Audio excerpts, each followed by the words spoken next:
Hello. Back in 2019, I knew that I was in what was going to be a very important transition in my work in the world. But as these things go, sometimes we feel it, we know it, we sense it, but we don't really yet know where we're going to end up.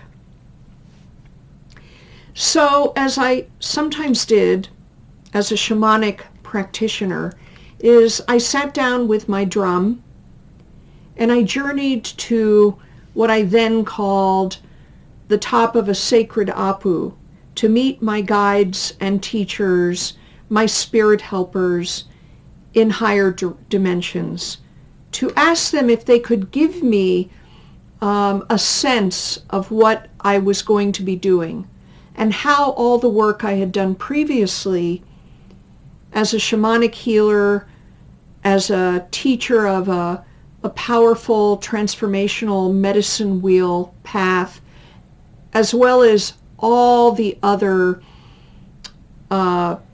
expertise and work that I had done in the world as a researcher and as an academic, developing programs based upon my research into violence, trauma, healing, and peace. I really didn't know what to expect.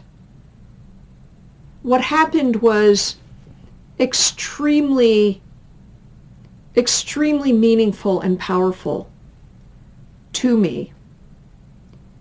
These beautiful beings of light who are here helping me from higher dimensions, higher vibrational frequencies in the holographic matrix of reality, basically told me that my mission was to call forth those who, as they put it, feel the medicine within them. The medicine that is connected to the healing, transformational power of our beloved Earth Mother, who also feel the medicine of our higher selves to step into healing service to others. They said that this would not just be, in a sense, to use more prosaic language, to be training the healers, for instance, who would, as I do in my healing practice, lay their hands on individuals in order to heal their wounds and traumas, although this could be part of your calling. But they would also be the ones who are feeling the call to take everything that they have learned from their own healing journey, from trauma, of the spiritual study they have done in many perhaps lineages with many different spiritual masters and teachers, as well as all the other knowledge and expertise they have had in their past, into a powerful offering in service to others, and even in service to their families, their communities, the nation, and the world. So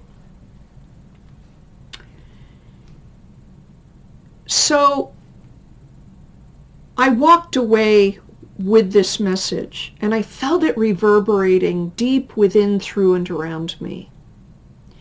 And as I often say, when we have a visionary experience like that, whether it's intentionally sought, as I did that day, or whether it comes spontaneously, it takes time for the medicine of that experience to really sink in. And we have to really serve that experience by allowing it to cook within us, and then to continuing to call forth dreams and similar experiences, and to engage with it, knowing that it is working within our deep psyche, our subconscious.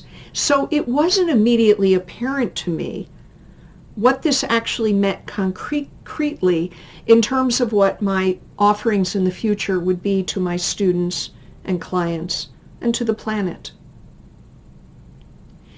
Eventually, what happened was the idea of sacred activism came into my field of awareness. And in particular, because since childhood, I had always been deeply concerned about war and violence, and this deep concern about all of its forms, whether individual or group-based, all of its forms, overt and subtle, from subtle forms of energetic, mental, emotional abuse to its grosser forms in genocide and slavery, to how it manifests in discrimination of one group against another, and on outward. What I realized is that all throughout my life, not only did I want to have a powerful impact on changing this very hard destiny line that humanity has been living along for thousands of years, but that I also wanted to be part of catalyzing what I knew to be a building great wave of peace that was ushering humanity into a new era of compassion, love, and light. No matter all of the challenges in my own life, the challenges of growing up with a mother who was narcissistic and who did a lot of harm to herself and others, no matter what was unfolding in the world, and particularly in recent times with escalating chaos, with pandemic, with escalating expressions of hatred towards others because of their religion, their race, their culture, their status as refugees. No matter the outbreaks of war and the existence of many conflict zones around the world, as well as poverty, I've always known that there is a great peace coming for humanity. And I've always had a sense that through sacred tools, practices, ceremonies, that we can open up the greatness of our hearts and become peacemakers. Sacred activism for peacemaking is not necessarily this huge thing.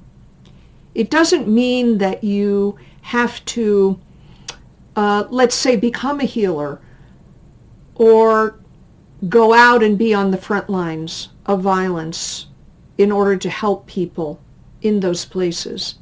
Sacred activism for peacemaking is first inner work. What does that mean? It means that fundamentally we have to really do the inner work to heal personal and ancestral wounds, because it is my belief that unhealed, untransmuted woundings from violence in various forms, from the struggles of poverty and war, for instance, are actually perpetuating these cycles from generation after generation, year after year, decade after decade. So first, sacred activism for peacemaking, as I conceive of it, is doing this inner work of healing. And to recognize that as we heal ourselves, we are, in fact, as I put it, adding a drop of honey into the golden stream of the healing of the planet. Second, we must also undertake Practices such as sacred ceremonies, meditations, visualizations, journeys that are earth-inspired and are connected to great cosmic beings of light. Because when we do these kinds of practices, we are not only upshifting our own vibrational frequency, but we are also once again adding another drop of honey into a golden lake. That is, the lake of the greatest peace that humanity has ever known and that is coming. Sacred activism for peacemaking for me also means taking the best knowledge from Western science, social sciences, psychology, and merging them with the powerful wisdom and practices that come out of Native American spirituality, that come out of the cosmovision of the Q'ero people of the Andes, as well as from Buddhism.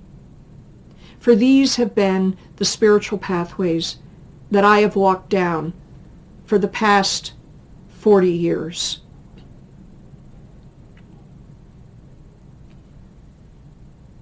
So, sacred activism for peacemaking is therefore for you, a way for you to answer the call of your crystalline soul, for we are all crystalline. We all come out of crystal light. To answer that call in your heart, in your belly, to be part of this great wave of peace through your own unique, authentic self, through the medicine of healing, the medicine of spirit that you have to offer in service to others. That service can be simple and yet powerful, doing your inner work. That service can be done through prayer, or that service could be done by actually going out as an activist in whatever domain or field you feel called to, while also understanding, tapping into the energetic dimensions of your soul, the crystalline matrix of your soul, and thus to be doing it from a place of great heart. Answer the call. It is time. It is time. And there's no time to lose. Everybody, everyone, Mother Earth, every nation, every family, every individual needs this sacred medicine of peacemaking. And so I say, may these words be for the benefit of all beings, that all beings will walk in love, peace, light, and sweetness. May all beings be healed, whole, and well. May it be so. Aho, Wado. See you soon.